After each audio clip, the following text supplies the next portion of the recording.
గత వైసీపీ ప్రభుత్వంలో పనిచేసినటువంటి మంత్రులు కానీ ఎమ్మెల్యేలు కానీ చాలామంది అందులో అధికార దాహంతో అధికారం ఉందన్నటువంటి అహంకారంతో చాలా ఓవర్గా మాట్లాడారు. వాళ్ళకి ప్రజలు బుద్ధి చెప్తారు, బుద్ధి చెప్పారని చెప్పి ఇప్పుడు టీడీపీ కూటమి ఉంది కదా, అంటే టీడీపీ కూటమి అంటే నీతివంతమైనటువంటి పార్టీ, ప్రజాస్వామ్య విలువలు కాపాడేటువంటి పార్టీ.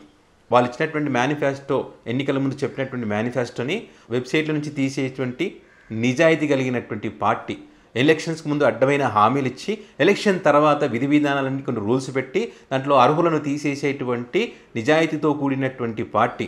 గత ఎన్నికలకు ముందు శాంతి భద్రతలకు విఘాతం కలుగుతూ ఉంది, మేము అధికారంలోకి వస్తే శాంతి భద్రతల విఘాతం కలగనివ్వము అని చెప్పి రాష్ట్రంలో ఎన్నో నేరాలు ఘోరాలు జరుగుతున్నా కూడా మౌనదీక్ష వహించేటువంటి వ్యక్తులు ఉన్నటువంటి పార్టీ. ఎలక్షన్లో జగన్ ఓడిపోయాడు కానీ చావలేదని చెప్పేటువంటి నీతి సూక్తులు చెప్పేటువంటి పార్టీ ఈ టీడీపీ కూటమి పార్టీ. ఇలా చెప్పుకుంటూ పోతే చాలా ఉన్నాయి వాళ్ళ నీతి గురించి.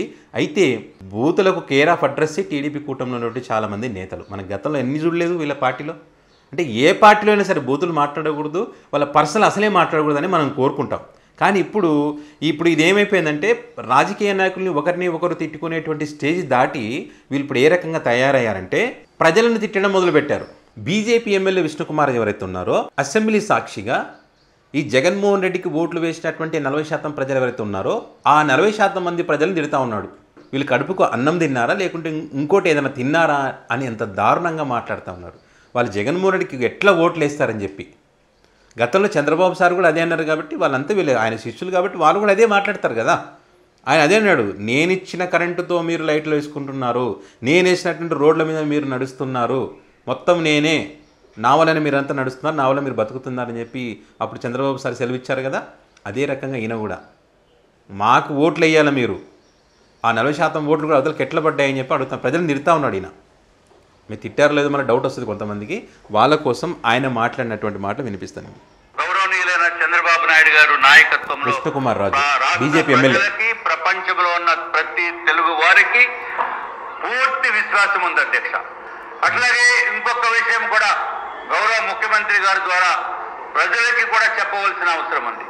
దుర్మార్గపు ప్రభుత్వం వైఎస్ఆర్సీపీ ప్రభుత్వానికి కూడా 40% మంది ఓట్లు వేశారంటే వాళ్ళు అన్నం తినేపోసారా లేకపోతే మనసుతోటి ఆలోచించి ఓటు వేశారా, ఏ విధంగా ఓటు వేశారా అనేది మాకైతే అర్థం కావటం లేదు అధ్యక్ష. ఇది కూడా ఓటు హక్కు వినియోగించుకోవటం. చూడు మరి ఈ రకంగా ఇంత ఒక ఎమ్మెల్యే ప్రజాప్రతినిధి అయి ఉండి కూడా అది జాతీయ పార్టీకి చెందినటువంటి ఎమ్మెల్యే అయినా మళ్ళీ ఇలాంటి మాటలు మాట్లాడితే ఇంక ఏమనాలి వీళ్ళని? ఈ నియోజకవర్గ ప్రజల యొక్క దురదృష్టం ఇది. ప్రజలు గెలిపించారు కదా, మీ నియోజకవర్గానికి వస్తే ఆయన క్వశ్చన్ చేయండి. రాష్ట్రం మొత్తం కూడా క్వశ్చన్ చేయాల్సినటువంటి అవసరం ఉంది. ఇలాంటి వ్యక్తులు అది ఏ పార్టీ అయినా సరే. ప్రజలనే తిడితే గెలిపించిందే ప్రజలు, వాళ్ళనే తిడితే నువ్వు వేయలేదు కాబట్టి మీకు పథకాలు ఇయ్యము, ఇలాంటి వ్యత్యాసాలు వీళ్ళు చూపిస్తారు. కులము మతము పార్టీ చూడకుండా అర్హులైన ప్రతి ఒక్కరికి కూడా ప్రభుత్వం నుంచి వచ్చేటువంటి ప్రతి పథకాన్ని కూడా అమలు చేయాల్సినటువంటి అవసరం ఏ ప్రభుత్వానికైనా ఉంటుంది. అది చెయ్యాలి. మాకు ఓట్లు వేయలేదు కాబట్టి వీళ్ళు అన్నం తిన్నారా గడ్డి తిన్నారా, వీళ్ళు ఇంకోసారి వేయకండి అని చెప్పి అది ప్రజల యొక్క హక్కు. వాళ్ళు ఎవరు నచ్చితే వాళ్ళకు ఓటు వేసుకుంటారు. అది రాజ్యాంగం కల్పించింది వాళ్ళకి హక్కుని. నచ్చినోడికి ఓటు వేసుకుంటారు. ఈరోజు కొంత మెజారిటీ పీపుల్ మీరు నచ్చారనే కదా మీకు ఓట్లు వేసి ఈరోజు గెలిపించారు. సరే, అది వేరే విషయం అనుకోండి. ప్రజలు మద్దతు ఇచ్చారో ఈవీఎంల ద్వారా గెలిచారనేటువంటిది వేరే విషయం అనుకోండి. ఏదేమైనా మీరు అధికారంలో ఉన్నారు కదా, అంటే మెజారిటీ పీపుల్ మిమ్మల్ని ఒప్పుకున్నారన్నట్టే కదా.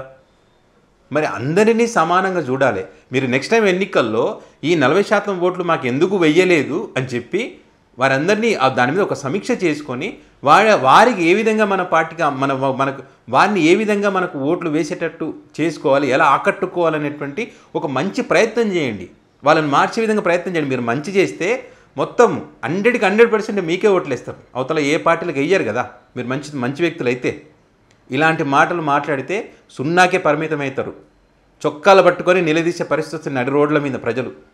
అలాంటి పరిస్థితులు తెచ్చుకోకండి. ఇంత అహంకారం పనికిరాదు. ఈరోజు అధికారంలో మీరు ఉండొచ్చు, రేపు రోజు ఇంకో ప్రభుత్వం వస్తుంది కదా, అంటే రాజకీయ భవిష్యత్తు నీకు నాశనమైనట్టే కదా. ఇలాంటి మాటల వల్ల తక్షణమే ప్రజలకు క్షమాపణ చెప్పాల్సినటువంటి అవసరం ఉంది. చెప్పి తీరాలి కూడా. ప్రజల హక్కును కాదనడానికి నీకు హక్కు లేదు.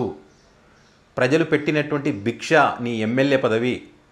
ఈరోజు నువ్వు అసెంబ్లీలో ఈరోజు నిలబడి మాట్లాడుతున్నావంటే ప్రజలు కట్టినటువంటి ట్యాక్స్తో నువ్వు ఈరోజు అన్ని ఆ సౌకర్యాలన్నీ కూడా నువ్వు ఎంజాయ్ చేస్తూ ఉన్నావంటే అది ప్రజలు పెట్టినటువంటి భిక్ష. అలాంటి ప్రజలనే తిడుతున్నావంటే ఇంకా నేనేమనాలి? విష్ణుకుమార్ రాజు గారు, మీరు తక్షణమే క్షమాపణ చెప్పండి. ముఖ్యమంత్రి కూడా తక్షణమే ఈ అనితకు క్షమాపణ చెప్పించినటువంటి బాధ్యత కూడా, ఎందుకంటే ప్రత్యక్ష సాక్షి కదా ఆయన. ఇంకా ప్రశ్నించేటువంటి ఒక వ్యక్తి, మౌన దీక్ష చేసేటువంటి ఒక వ్యక్తి కూడా దీని గురించి స్పందించాలి. జగన్మోహన్ రెడ్డిని తిట్టండి అబ్బా, జగన్మోహన్ రెడ్డి ప్రభుత్వ విధానాలను తిట్టండి. గతంలో ఇట్లా చేసినారు అట్లా చేసినారని ఆ మంత్రులు బూతులు మాట్లాడినారు, ఇంకోటి ఏదో ఉంటుంది కదా, తిట్టండి. ప్రజలు నమ్ముతారో నమ్మరో అది తర్వాత సంగతి. ప్రజలను తిట్టడమేంది బాబు, కొత్త ట్రెండ్ తీసుకొచ్చినారు వీళ్ళు. ప్రజలను తిట్టేది అనుభవిస్తారు, తప్పదు.